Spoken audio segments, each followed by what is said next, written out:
Good morning to all the students of 10th class. Today I will teach you chapter number 3 of unit number 1. Chapter number 3 is communication barriers. In last video, I have described you what is communication barriers. That was the short description. Now we will study further. See, the definition of communication barrier is, it is an obstacle that prevents the receiver from receiving the understanding the message and that has been sent by a sender. If a message is not understood clearly, it may lead to communication gaps, causing confusion and misunderstanding. देखिए, communication barrier क्या होता है कि एक obstacle होता है, एक बाधा होती है जो कि रिसीवर को मैसेज रिसीव करने के लिए रोकती है, उसमें बाधा डालती है ताकि उसको सामने वाले को समझ में ना आए। ऐसा बहुत बार हो जाता है, ठीक है ना। कौन सा मैसेज नहीं समझ में आए? जो कि सेंडर ने उसको सेंड किया हो, यानी कि एक सेंडर ने रिसीवर को कोई मैसेज सेंड किया, अगर उसमें नॉइज़ आ गई तो रिसीवर उस मैसेज को प्रॉपर्ली रिसीव नहीं कर पाएगा, समझ नहीं पाएगा, ठीक है। इससे क्या होता है, कम्युनिकेशन गैप हो जाता है। कम्युनिकेशन गैप से कन्फ्यूजन हो जाता है और मिसअंडरस्टैंडिंग क्रिएट हो जाती है। आगे देखिए, it is therefore essential that the communicator seeks feedback to check that the message was clearly understood. These barriers may be internal barriers और एक्सटर्नल बैरियर्स। इसलिए ऐसा ज़रूरी हो जाता है कि कम्युनिकेटर जो है फीडबैक ले, ये चेक करने के लिए, जिसने कम्युनिकेट किया है वो फीडबैक ले, वो ये चेक करने के लिए कि सामने वाले के पास मैसेज प्रॉपरली पहुंचा है या नहीं पहुंचा है, ठीक है। और अगर नहीं पहुंचा है इन केस, तो इट मीन्स कोई ना कोई बैरियर आ गया है। बैरियर्स 2 टाइप के बताए गए हैं इसमें, इंटरनल और externals. Types of communication barriers, देखिए टाइप्स ऑफ कम्युनिकेशन बैरियर हम देखते हैं। Barriers related to the formation of message. These barriers occur due to problems in the composition or formation of message itself. ये barriers, ये बाधा कब आ सकती है? जब हमसे मैसेज फॉर्म करने में, हमसे मैसेज कंपोज करने में दिक्कत हो गई, कोई प्रॉब्लम क्रिएट हो गई। Multiple factors cause these barriers like lengthy message, language problems, intonation issues और the verbal communication use. For example, if you are watching a Hollywood movie, the actors speak English in an American accent and sometimes you may not be able to understand what they are saying. These types of problems are related to the message that is being conveyed. अब देखिए, बहुत सारे factors होते हैं message compose करने से related, जैसे कि हमने लेंदी मैसेज सेंड कर दिया, लैंग्वेज प्रॉब्लम हो गई, इंटोनेशन इशू हो गया, यानी कि हम धीरे बात करें तो सामने वाले को समझ ही नहीं आ रहा है, ठीक है ना। इसलिए इसमें एक एग्जाम्पल बता रखा है कि जब भी हम एक हॉलीवुड मूवी देखते हैं तो उसमें इंग्लिश में बात की जाती है और हमें इंग्लिश नहीं समझ में आती है, बहुत जनों को कम समझ में आती है। जिनको नहीं समझ में आती है वो बिल्कुल ही समझ नहीं पाएंगे, तो जो मैसेज उनको कन्वे किया गया वो उनके पास प्रॉपरली नहीं पहुंच भी गया पर उनको समझ में ही नहीं आया, तो उस मैसेज का कोई मतलब नहीं हो जाता।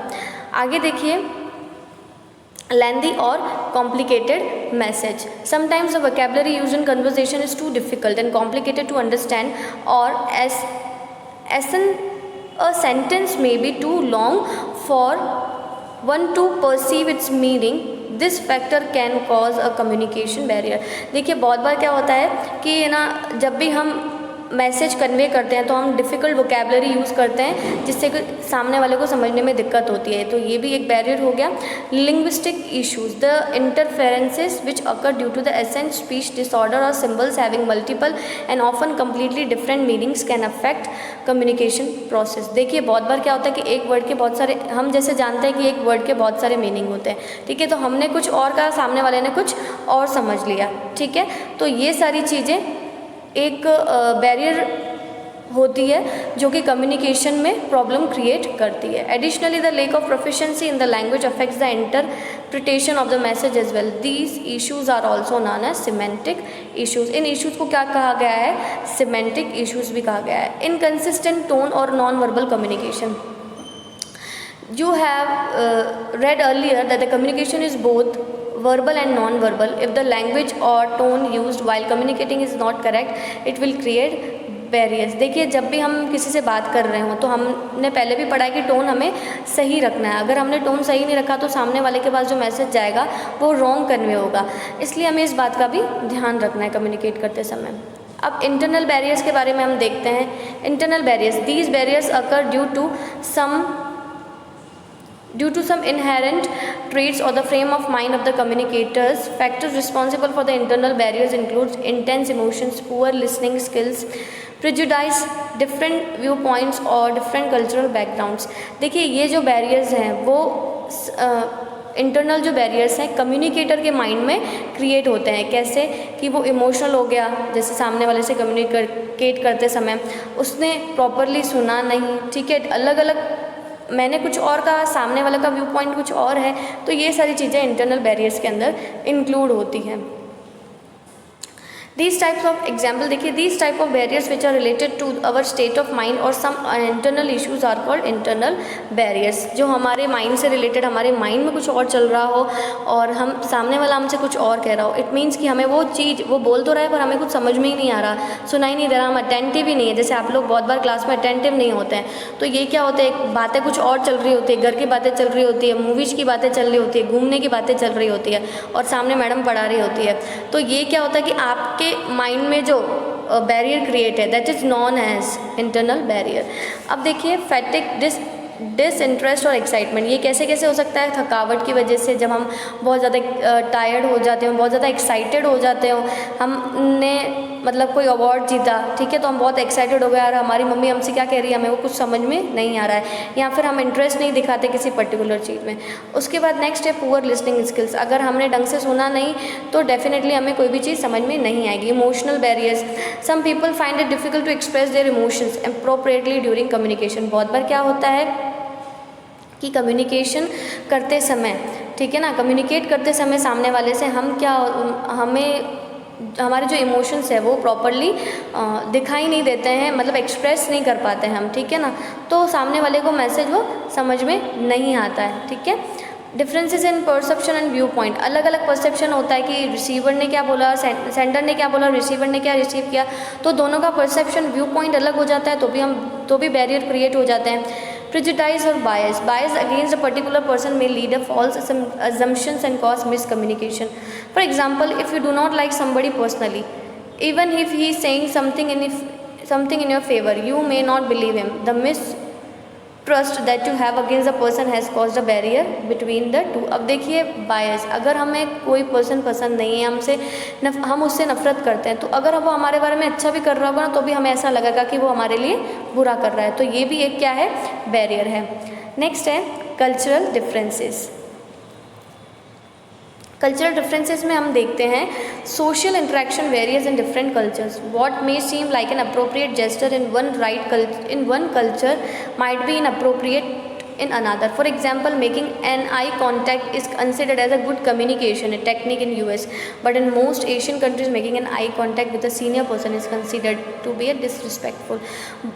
अलग अलग कल्चर का डिफरेंस होने की वजह से भी बैरियर क्रिएट हो जाते हैं. जैसे कि हम सामने वाले से अगर आई कांटेक्ट करते हैं, यूएस में आपको एग्जांपल बता रखा है कि अगर सामने वाला सेंडर रिसीवर से आई कांटेक्ट करता है तो इट मीन्स कि गुड कम्युनिकेशन है. बट एशियन कंट्रीज़ में अगर किसी सीनियर पर्सन से हमने आई कांटेक्ट कर लिया तो क्या हो गया कि वो डिसरिस्पेक्ट हो गई उनकी.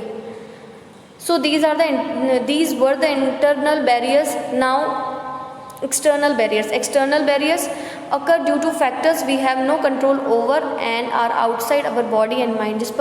जिस पर हमारा कोई कंट्रोल नहीं होता, क्योंकि वो बिल्कुल बाहर के बैरियर्स होते हैं, मतलब कि हमारी बॉडी के बाहर, हमारी माइंड के बाद. Factors like noise, different time zones, distance, faulty communication equipments, technologies, physical disabilities, physical barrier preventing us from observing non verbal communication are some of the cause for this type of barrier. देखिए noise हो गया, या फिर हमने communication के लिए एक wrong equipment use किया, ठीक है, टेक्नोलॉजीज़ की प्रॉब्लम हो जाती है, नेटवर्क प्रॉब्लम हो जाती है, फिजिकल डिसेबिलिटीज़, ये सारी क्या हैं, ये एक्सटर्नल बैरियर्स हैं. Noise and other distraction, noise के बारे में हम बता ही चुके हैं. These prevent the message from being heard correctly. One may miss an important part of the communication and misunderstand due to these barriers. अगर नॉइज़ होता है तो सामने वाले को मैसेज करेक्टली नहीं पहुंच पाता है, तो इसलिए मे बी ऐसा हो सकता है कि वो मैसेज को गलत समझे. Physical barriers between communicators, technological problem with equipment use for communication is a physical barrier. For example, weak signals और faulty handset may prevent proper contact and cause dissatisfaction and irritation among the people communicating. अब जैसे लोग बात करें आपस में, तो अगर हैंडसेट, मोबाइल हैंडसेट में कोई प्रॉब्लम होगी, नेटवर्क नहीं आया, तो सामने वाले के पास मैसेज भी प्रॉपर नहीं पहुँचेगा नहीं, और सामने वाला क्या होगा, इरिटेट भी हो जाएगा, ठीक है ना।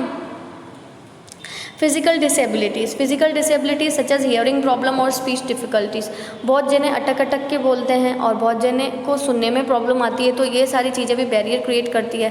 Physical barriers to non verbal communication, you can not see non-verbal gestures, postures and general body language when you are making phone calls or sending text message, hence they are less effective than face to face communication। अब देखिए, जब भी हम phone पे बात कर रहे होते हैं, ठीक है, या मैसेज भेजते हैं, तो हम सामने वाले का बॉडी पोस्चर या जनरल बॉडी लैंग्वेज, उसके जेस्चर्स देख नहीं पाते हैं कि वो क्या करना चाह रहा है, तो इसलिए कहा गया है कि they are less effective than face to face communication. Face to face communication करना बेटर रहता है, ताकि सारी चीज़ें क्या है, क्लियर हो जाती है। और ऐसा बहुत बार हो जाता है कि हम मैसेज में कुछ और लिख रहे हों और सामने वाला कुछ और समझ रहा हो, क्योंकि उसको हमें हमारे एक्सप्रेशंस नहीं दिख रहे हैं, हमारे बोलने का तरीका नहीं पता चल रहा है, इसलिए वो गलत मैसेज कन्वे हो जाता है उसको। These barriers keep the message from getting through. One needs to find ways to overcome these barriers.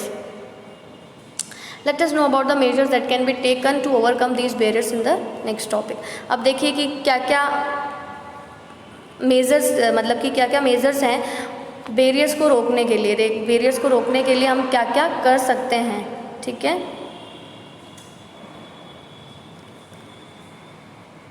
Overcoming barriers related to the formation of message. To overcome the barriers formed due to the problem with the formation of message, one should ensure proper encoding of the message being conveyed before it sends. Some of these include keep it simple. अब देखिए कि जब भी हम सामने वाले को message करें तो ये सिंपल होना चाहिए, अप्रोप्रिएट होना चाहिए, ताकि सामने वाले को समझ में आए, और टू द पॉइंट हम बात करें तो सामने वाला भी समझेगा, जिससे क्या है कि मैसेज कॉम्प्लिकेटेड नहीं होगा। यूजिंग करेक्ट लैंग्वेज, जो लैंग्वेज सामने वाले को समझ में आती है उसी लैंग्वेज में हमें उसको समझाना चाहिए, उसको मैसेज करना चाहिए। यूजिंग अप्रोप्रिएट बॉडी लैंग्वेज और अपने फेशियल एक्सप्रेशन, जैसा हमारे मन में है, जो हम कहना चाह रहे हैं, तो हमारे फेशियल एक्सप्रेशन, हमारी बॉडी लैंग्वेज भी वैसी होनी चाहिए। तो नॉन वर्बल साइंस भी हमारे क्या है कि प्रॉपर होने चाहिए, जैसे स्माइल करना, आई कॉन्टैक्ट करना, हेड नोट करना, ये सारी चीज़ें क्या है कि नॉन वर्बल कम्युनिकेशन है। अब एक्सटर्नल बैरियर से तो हमने ओवरकम करना देख लिया, अब ओवरकम इंटरनल बैरियर से कैसे करेंगे। Be sensitive and empathetic. The sender must make sure that the receiver is in right frame of mind and be confident of having the attention and interest of the receiver. अब देखिए क्या होता है कि जो सेंडर है उसको receiver, the sender must make sure that the receiver is in right frame of mind and be the confident of having the attention and interest of the receiver. जो सेंडर है उसको श्योर होना चाहिए कि receiver जो है उसका जो माइंड है वो करेक्ट फॉर्म में है या नहीं है, मतलब माइंड इन द सेंस कि उसका अभी माइंड कहीं और तो नहीं है, ठीक है ना। और कॉन्फिडेंट होना चाहिए कि सामने वाला मेरी पर्टिकुलर चीज़ पे, मेरी पर्टिकुलर बात पे वो इंटरेस्ट लेगा। नेक्स्ट देखिए, develop good listening skills. Giving proper attention without interrupting the sender and without making distractions are essential listening skills that lead to effective communication. ठीक है, अब कोई सामने वाला कुछ बोल रहा है तो बिना उसको इंटरप्ट किए, बिना उसको बीच में रोके, उसको ध्यान से सुनेंगे तो उसका माइंड क्या, सामने वाले का डिस्ट्रैक्ट नहीं होगा। अगर माइंड डिस्ट्रैक्ट नहीं होगा सामने वाले का, तो वो भी हमें प्रॉपर इन्फॉर्मेशन दे पाएगा, ठीक है। This skill can be difficult to master and command and therefore takes time and patience. अब इस चीज़ के लिए हमें पेशेंस चाहिए ना, पेशेंस चाहिए होता है, किसी को सुनने के लिए बहुत पेशेंस चाहिए होता है हमें, ये रियलिटी है, ठीक है ना। अगर हमें हमारे सामने कोई स्पीच दे रहा हो तो हमें इतना पेशेंस होना चाहिए कि हम प्रॉपर्ली उसको सुन सकें, बिना उसको बीच में टोके, बिना बातें करें, बिना अपने माइंड में गलत चीज़ें क्रिएट करें, हम सामने वाले को सुन सकें। तो ये सारा कंट्रोल हमारे ऊपर है कि हम क्या करते हैं। Develop trust, mutual trust between the sender and the receiver helps in reducing perception errors. दोनों के बीच में म्यूचुअल ट्रस्ट होना चाहिए, सेंडर और रिसीवर दोनों के बीच में, जिससे क्या होता है कि एरर या डिस्ट्रैक्शन या फिर बैरियर होने के चांसेस कम होते हैं। Keep your own emotions in check. Being in a balanced frame of mind while communicating helps to create trust. If a receiver responds with criticism, the sender should not overreact or become defensive but instead consider the feedback as purposeful as possible. ठीक है, emotions को हमें side में रखना चाहिए, मतलब in the sense ये क्या कह रहा है कि keep your emotions in check, मतलब कि जब अगर सामने वाले से आप गुस्सा हो, नफरत करते हो, तो उस चीज़ को अपने दूसरे काम में इन्वॉल्व मत करो, वो आपकी पर्सनल चीज़ है और आपकी प्रोफेशनल चीज़ अलग है। ठीक है ना। तो अगर सामने वाला आपको कुछ भी कह रहा हो या पॉजिटिव या नेगेटिव जो भी फीडबैक दे रहा हो, आपको प्रॉपरली सुनना है उसको। ठीक है, सुनेंगे तभी सामने वाले को जवाब दे पाएंगे, रिएक्ट कर पाएंगे और उसको आपकी जो प्रॉब्लम है उसको उसमें इम्प्रूवमेंट ला पाएंगे। Do not assume, assumption should not held against a person who is communicating, it is necessary to be open minded while communicating. अब अजम्पशंस कोई नहीं लगाने कि सामने वाला ये सोच रहा होगा, उसने ये सोच के बात करी होगी या क्या, ऐसा कुछ भी हमें नहीं करना है। जब भी कम्युनिकेट करें ओपन माइंड होकर कम्युनिकेट करना है। बी अनबायस्ड एंड फेयर, ठीक है ना, अनबायस्ड रहना है हमेशा। रिस्पेक्ट अदर कल्चर्स, दूसरे कल्चर्स को भी रिस्पेक्ट करना है कम्युनिकेट करते समय। Overcoming external barriers, external barriers से हम कैसे ओवरकम कर पाते हैं। Use proper communication channel. पहले जो हमने स्टार्टिंग में बैरियर पढ़े थे वो कॉमन बैरियर्स को ओवरकम करने के सोल्यूशन थे, उसके बाद इंटरनल पढ़े, अब एक्सटर्नल देख रहे हैं। Using proper infrastructure and equipment prevent noise and other distraction. अगर हम प्रॉपर इंफ्रास्ट्रक्चर यूज़ करेंगे और इक्विपमेंट यूज़ करेंगे जिससे क्या है कि नॉइज़ और डिस्ट्रैक्शन कम होगा। ठीक है, for example ensure that you have a good pen while writing a message और the telephone line that you are using in working condition. अब देखिए, आप अगर मैसेज टाइप कर रहे हैं, मैसेज लिख रहे हैं, मेल कर रहे हैं किसी को, या फिर लेटर सेंड कर रहे हैं, हैंड रिटन लेटर, या अपन MS वर्ड में ही कर रहे हैं, तो वो चीज़ सारी प्रॉपर होनी चाहिए हमारे पास। ठीक है ना। Find alternate means of communication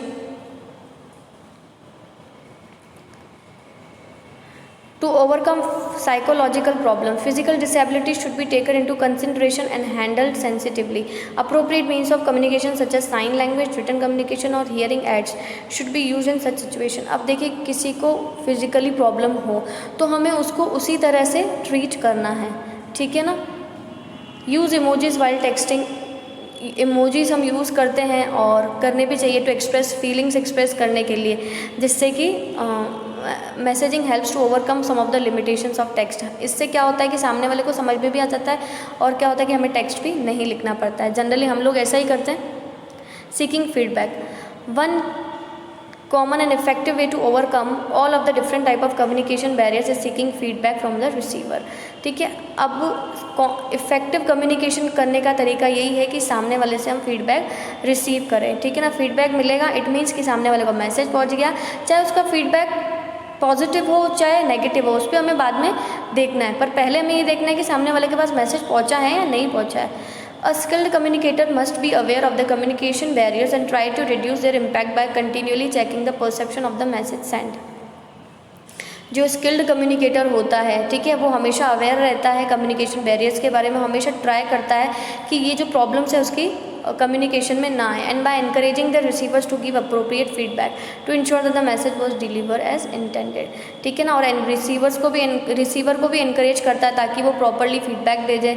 ठीक है, और सामने वाले को मैसेज डिलीवर हो जाए। तो ये सारी चीज़ें एक स्किल्ड कम्युनिकेटर में होती है। ठीक है, अब हम यूनिट 1 का चैप्टर नंबर 3 कम्युनिकेशन बैरियर्स ये हम कंप्लीट कर चुके हैं। आगे हम देखेंगे चैप्टर नंबर 4। अब देखिए चैप्टर नंबर 4। चैप्टर नंबर 4 में हम देखते हैं इफ़ेक्टिव कम्युनिकेशन। इफ़ेक्टिव कम्युनिकेशन में हम ये देख रहे हैं कि जो different personality, great leaders and well known personalities around the world like Mahatma Gandhi, Nelson Mandela, mister Narendra Modi, ठीक है, इन सभी लोगों, ये सभी लोग इंस्पिरेशनल हैं हमारे लिए, इंस्पिरेशन है। क्यों है इंस्पिरेशन? क्योंकि क्या है कि इनकी जो कम्युनिकेशन स्किल्स है वो बहुत ही इफ़ेक्टिव है, इसमें बताई गई। ये हमारे लिए रोल मॉडल हैं, हमारी फैमिली, हमारे फ्रेंड्स के लिए रोल मॉडल है। ठीक है, आगे हम डेफिनेशन देखते हैं। Communication is a transfer of spoken और रिटन इन्फॉर्मेशन, थॉट्स और ideas to create an understanding between the sender and the receiver.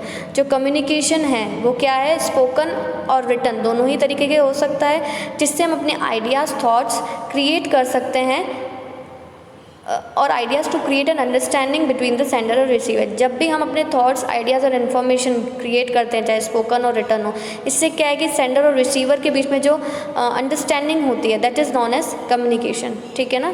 So communication is the transfer of spoken और रिटर्न इन्फॉर्मेशन। कम्युनिकेशन एक spoken और written information है जिससे हम अपने thoughts और आइडियाज़ क्रिएट करते हैं, से अंडरस्टैंडिंग क्रिएट करते हैं किसके बीच में, सेंडर और रिसीवर के बीच में। Effective communication implies that the transmitted content had been received and understood by the receiver in that manner that was intended by the sender। देखिए effective communication क्या होता है, जिससे कि ऐसा ट्रांसमिशन जो सेंडर के द्वारा किया गया है और रिसीवर के द्वारा प्रॉपरली समझा गया, that is known as effective communication. ठीक है। It also means that what you want to say, what you say and what the receiver interprets is consistent। अब देखिए क्या आप कहना चाह रहे हैं, क्या आपने कहा और क्या रिसीवर ने समझा, ये मैटर करता है इफेक्टिव कम्युनिकेशन के लिए। तो ये इंस्पिरेशंस के नाम हमारे सामने इसलिए लाए गए हैं क्योंकि इनकी कम्युनिकेशन जो है बहुत ही इफेक्टिव है। Goals of effective communication: establishing trust and understanding, changing behavior and acquiring information are the goals of effective communication। जो effective communication है उसके goals क्या हैं कि ट्रस्ट और अंडरस्टैंडिंग स्टैब्लिश करना, अपने बिहेवियर में चेंज लाना, जहाँ ज़रूरत है वहाँ अपने बिहेवियर में भी आपको चेंज लाना पड़ता है। जैसे आप बहुत एग्रेसिव हैं या गुस्से वाले हैं तो आपको उस चीज़ में चेंज लाना होगा, तभी आप सामने वाले से कम्युनिकेट कर पाएंगे। ठीक है ना।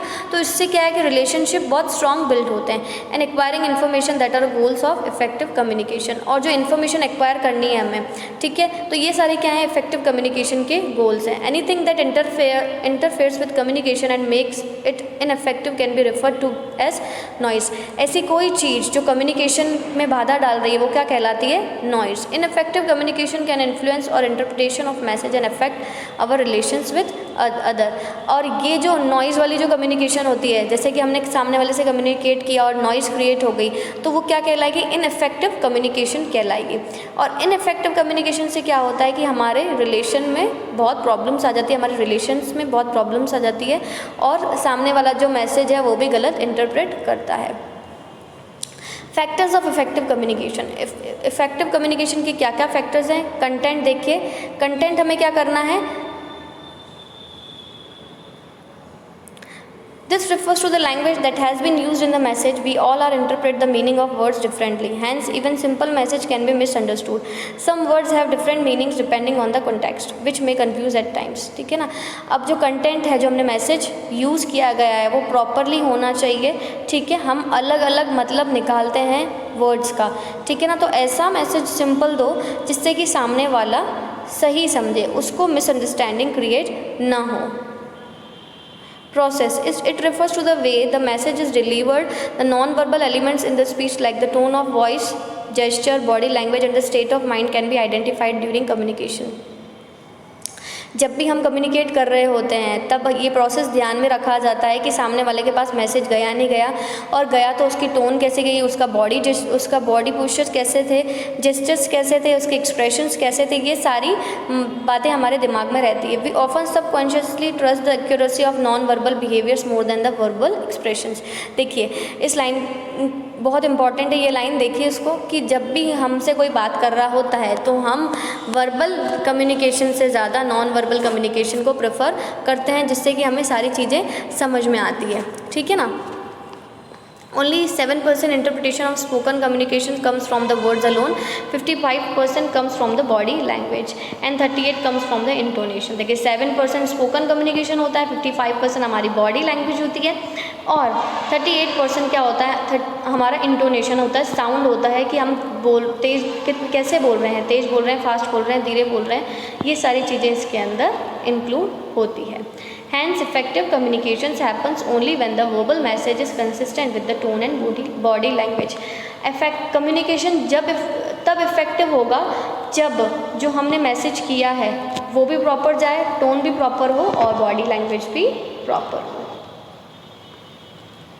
आगे देखते हैं Context. It refers to the situation or environment in which the message is delivered, including the physical environment।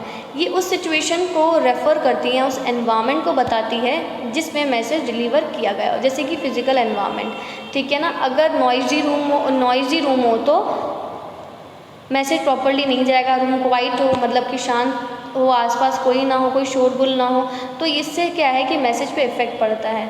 Cultural factors जैसे कि इंटरनेशनल कल्चर, ऑर्गेनाइजेशनल कल्चर, जैसे हमने कल्चर का एग्जांपल देखा था कि अगर कोई आई कांटेक्ट करता है, किसी देश में कोई आई कांटेक्ट करता है तो वो कहता है कि सामने वाला की प्रॉपर कम्युनिकेशन हो, और किसी में क्या होता है कि उसका डिसरिस्पेक्ट हो जाता है।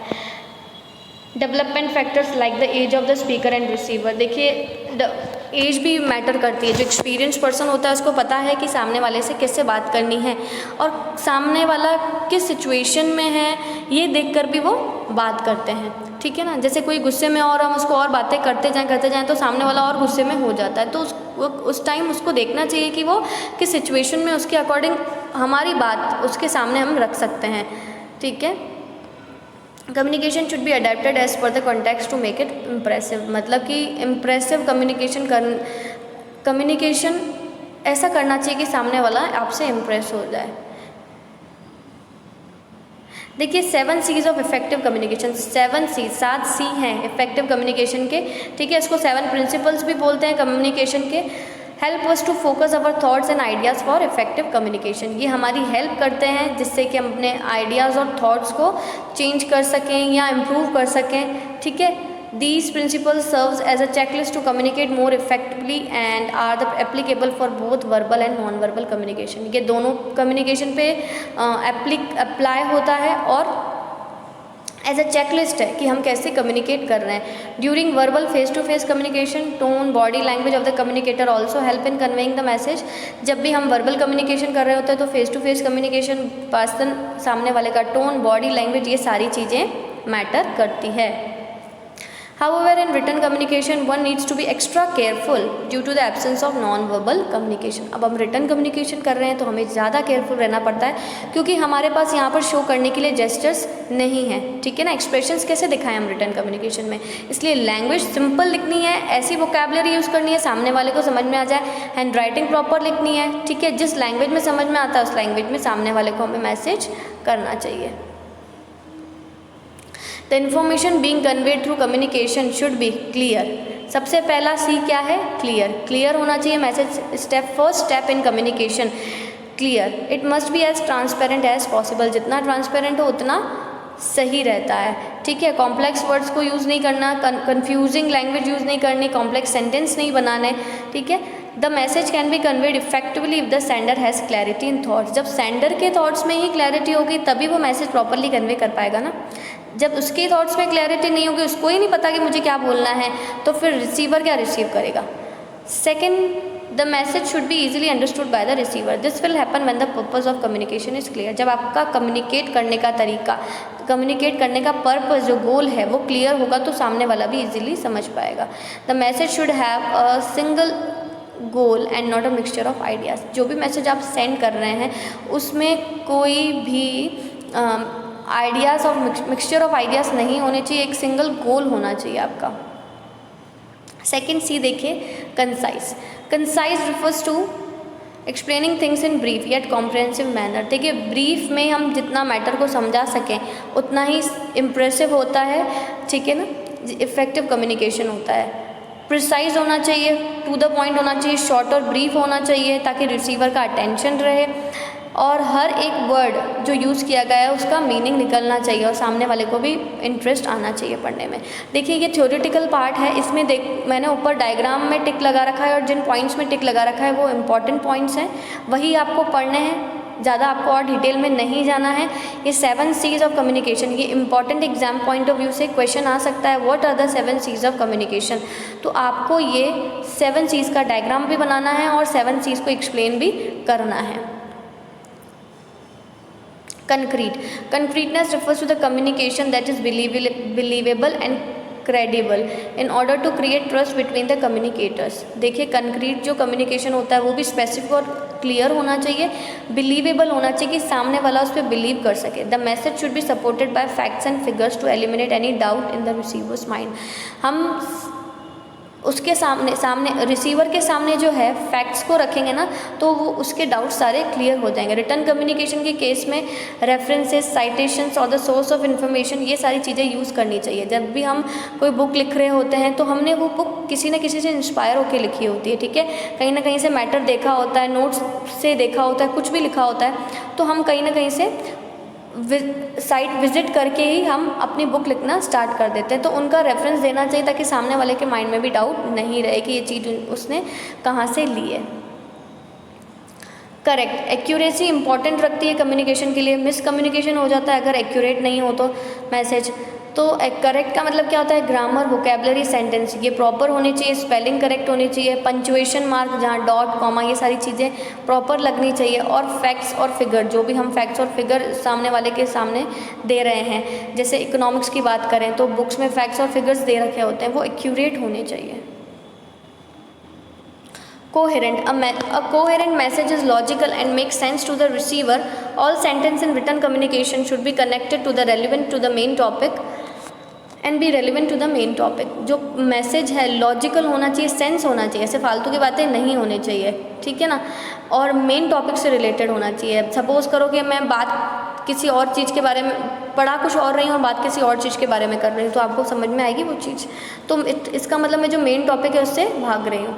Coherence delivery deals with the fluency of communication. Without coherence the receiver of the message will loss track of what you want to convey. अब कोहेरेंट नहीं होगा मैसेज, कोहेरेंस नहीं होगा तो क्या होगा कि सामने वाले का जो सामने वाला भी भटक जाएगा, यानी कि रिसीवर भी अपने ट्रैक पे नहीं होगा, इन द सेंस कि हम जो कन्वे करना चाह रहे हैं, उसको मैसेज बताना चाह रहे हैं, वो उसको प्रॉपरली रिसीव नहीं होगा, उसका ध्यान ही नहीं जाएगा उस चीज़ पे।